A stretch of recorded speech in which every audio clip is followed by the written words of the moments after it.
Guys, I'm alive! Sorry for my long absence, I've been working on a very exciting project I can't wait to announce. Unfortunately, you will have to bear with me a little while longer until you get a concrete announcement though. But you didn't click on this video to hear about that. You're here because Super Smash Bros. Ultimate just got announced. And it looks to be, well, ultimate. Every character is returning, including my boy Snake. Many past stages are also making a comeback, and they look more beautiful than ever. Come on, Sakurai, you know we're waiting for Fountain of Dreams. It's just really exciting to see a new Smash come out this soon, although it does make sense. Smash Wii U sold quite poorly in comparison to every other title, and with how much time and money was put into that game, it would make sense to utilize those assets once more. Now this does sort of make Smash Wii U kind of obsolete, which is very sad for me because I beat that game to completion and loved it to death. But that's just how the world works. Still, there isn't a whole lot we know about Smash Bros. Ultimate despite knowing at least 90% of the roster, which is why I'm here to share about my 10 hopes and fears for this game. Yeah, you'll be seeing a lot more from me again now. So if you're still here, I can't thank you enough for your support. Let's begin! There are a few things that bother me quite a bit about Smash 4, and one of my biggest problems is the lighting. Now, generally speaking, the game looks good. However, if you've played custom stages like I have, or just some stages with odd lighting, the game can look bad. Now, that isn't to say that the whole game looks like this, but it was something that greatly bothered me since the launch of Smash 4. Just looking at what we have already though, Smash Ultimate looks to have already fixed this issue, but it is clear to see that some characters like the Marios and the Links pale in comparison to the Zelda and Fire Emblem characters. Really though, how can you beat this Zelda? She's perfect! I put this worry as a hope though due to the fact that the game is still going to be in development for the next 5 to 6 months, which a problem like this can easily be fixed in that amount of time. I mean, Kingdom Hearts did it. Okay, so I'm a guy who likes very simple and clean layouts. Pretty much any game with a well-designed menu shows to me that some level of care was put into a product. What's more important than looks though are the meanings behind each placement on the menu. Look at Melee, you have your single and multiplayer modes, as well as the subcategories inside those modes. The character select screen is clean and the characters are categorized by series, with clones counting for the outliers on the edges. Other modes like options and trophies are separate but prominent. Same with Brawl, you have the group and solo icons in equal proportions. The main 3 single-player modes are bigger than the smaller modes like Stadium and Event, while the Vault now houses trophies, photos, and pretty much anything that uses an SD card. Just like Melee, the character select screen is organized by series, with single character reps delegated to areas that best fit as not to disturb the general look of things. Smash 4 though, there's so much wrong with this! I know that Sakurai's wife designed all of the menus since Brawl, and the one in Smash 4 looks fine, but like I said, what matters is the meaning behind each placement. You have Smash, okay, it's the big draw so that makes sense, but then you have Smash Run and Smash Tour. These are multiplayer modes, and given how the inside of the Smash menu looks, these really should have been placed there.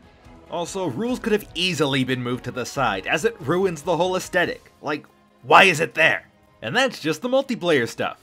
Single player is now renamed to Games and More, which I think is a really odd choice.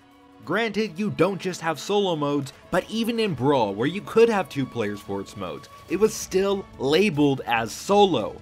The Vault also now rests inside solo, and nothing is really wrong here aside from its placement in solo. Oh, and the character select screen is a complete mess! Dr. Mario, Dark Pit, Lucina, and the DLC characters like Mewtwo, Lucas, and Roy are all separated from their series, and the pre-existing third parties are not next to the DLC third parties, and it's just so messy and hard to find a character you're looking for. I hate it!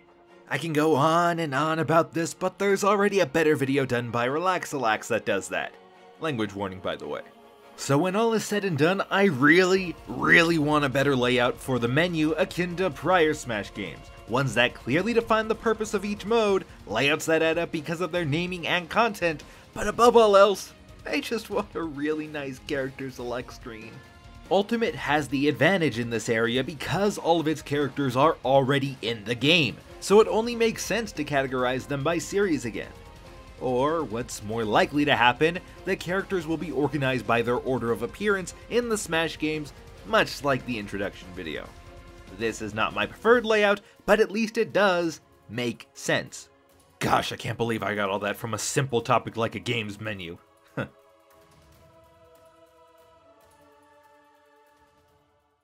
Music is a feature that I very much appreciate in my video games. If you haven't seen my Kingdom Hearts complete reviews, then refer to those as how much I think good music can affect a game for me.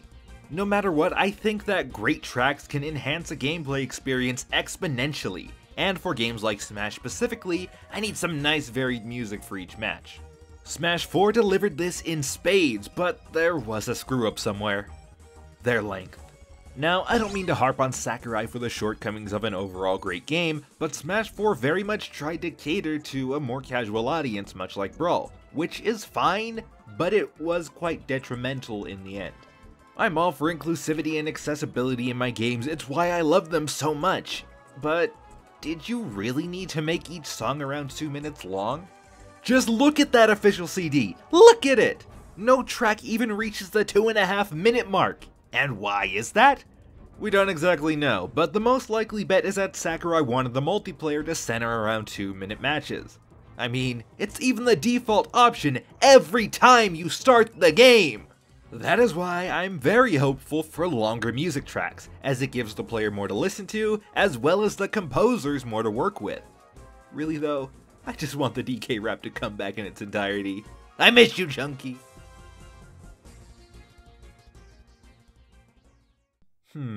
I need to introduce this one right. Break the targets! Oh, thanks.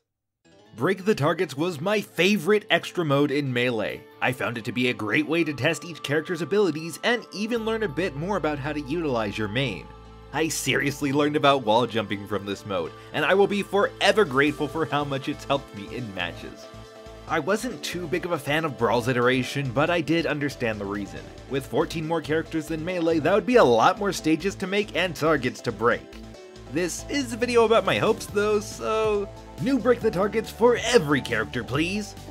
This would probably be where people would put their desire for a good adventure mode or a proper classic mode in, and I do want those things. I just think that they're so likely, I'll leave it to you guys to discuss why you'd want them instead. Besides, that ties in with my final hope.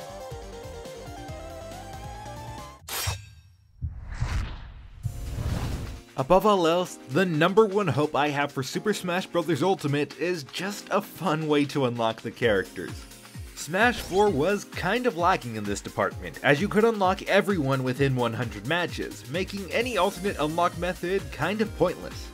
Brawl was a little better than this, as you could get most of the characters through subspace or doing actual fun stuff, but Melee will always be my favorite.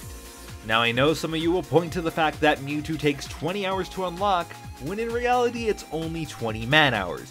You can reduce the time with more players, so he really isn't all that bad if you have friends or more controllers.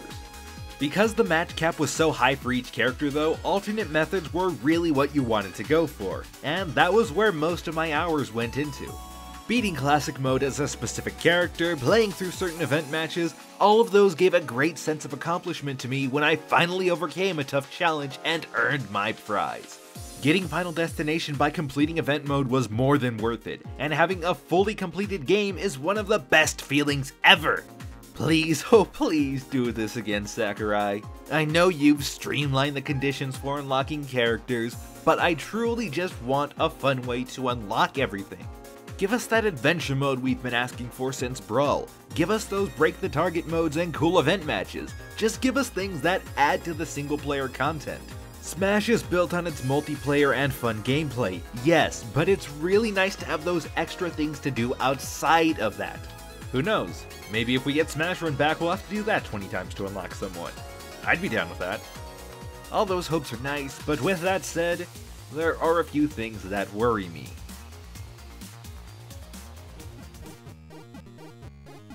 Because it would be cheap to put any higher up, one fear I have is pretty much the opposite of anything stated. I worry that most of the tracks will be kept under 3 minutes, the lighting issues won't be fixed, and the characters will be so easy to unlock that there wouldn't have been a point to keeping them locked in the first place. I don't have much to say beyond that.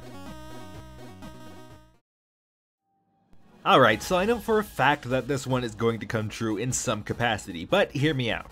With over 65 characters, it is inevitable that we will have some balancing issues. Some characters will just naturally be better against others. That's the nature of these games. What I mean by balance, though, is something a little bit different. I don't want all the characters to feel around the same tier, that's just impossible. I want them all to feel good and generally stand up against a good chunk of their opposition. It wouldn't be right to have a character be so bad that they get bodied by most of the cast. Give them some good matchups and make them feel good to play. Alas, I don't think this will be the case, yet only time will tell. This entry is not so much in my own interest as it is my wallet's. Look, the Smash line of Amiibo is absolutely one of my favorite products to come out of Nintendo during the Wii U era. The lack of games certainly ensured that I'd be able to afford most of these guys. But any longtime Amiibo collector knows that these things carry a curse with them, and that is the curse of supply and demand.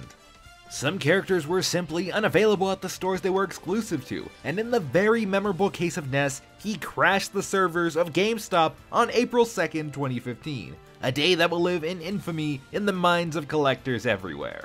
However, I'd be totally down if he PK Starstorm the heck out of their servers for good. But regardless, going through that again doesn't really appeal to me. I, of course, don't mind that we're getting Amiibo for the newcomers, it's only fair that they get a piece of the pie, but given the nature of every character's more dynamic renders, I don't think it'd be worth producing them, let alone selling them. The Amiibo bubble burst a long time ago, and it's not like I would feel the obligation to buy them, I just believe that the resources would best be put elsewhere, like restocking the characters they only made 3 of.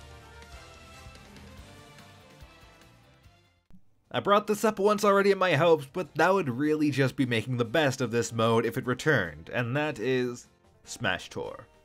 No. I found Smash Tour to be the worst extra mode of Smash 4, and while it is an optional mode, it really shouldn't even exist.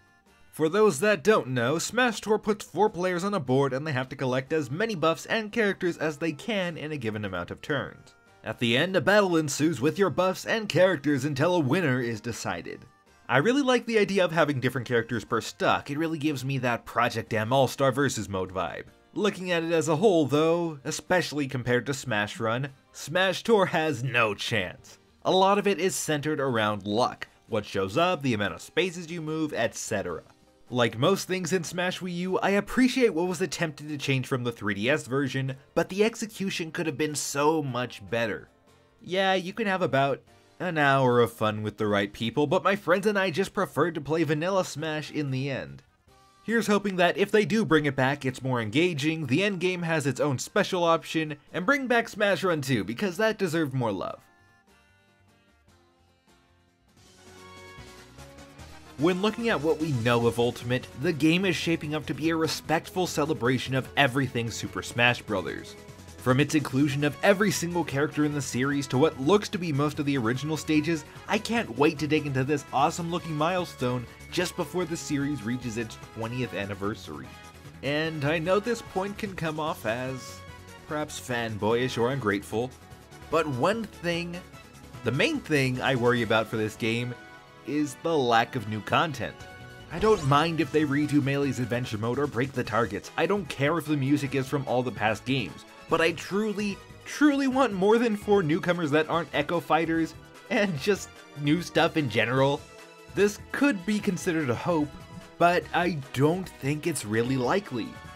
Given the nature of how huge this game is turning out to be just from the old stuff they're bringing back, they would be pressed to put in any new things in the 2.5 years they've been working on it. I can truly imagine us getting about maybe 3 normal characters and another 3 Echo Fighters, and that'd be it. I wouldn't mind, but aside from that, what else can we get? Perhaps maybe more than 10 new stages, maybe 50 new tracks that haven't been in a Smash game before?